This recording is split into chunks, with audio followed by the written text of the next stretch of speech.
Direction Sargé-sur-Breil, une petite commune du Loir-et-Cher à l'ouest de Vendôme.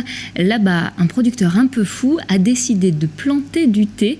Une réorientation professionnelle après des années dans la restauration. La première récolte de ce thé du Perche pourrait avoir lieu en mai prochain.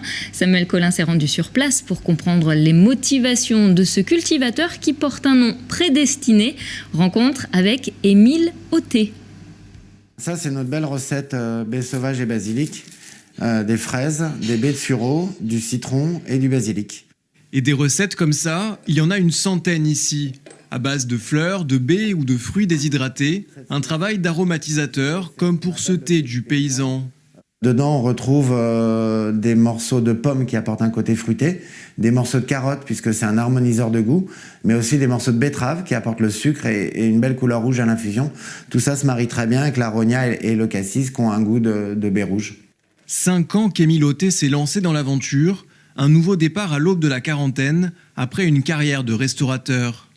J'ai commencé à m'intéresser au thé dans mon bar à cocktail, dans ma première vie, où j'ai fait mes premières cueillettes de plantes sauvages et de fleurs comestibles pour décorer mes cocktails. Je préparais des thés au gingembre, ginseng, pour avoir du tonus pour travailler de longues journées. Dans les hauteurs de Vendôme, un demi-hectare et bientôt 3000 pieds de théiers. Car le Camellia sinensis pousse aussi en Europe.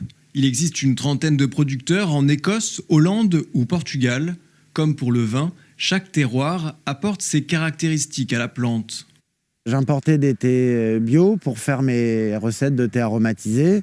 Et au bout d'un moment, je me suis dit, mais c'est jamais qu'un camélia, pourquoi on n'arriverait pas à le faire ici ? Donc j'ai fait des recherches et je suis tombé sur l'Association européenne des planteurs de thé. Et c'est tout simplement l'aboutissement d'une démarche.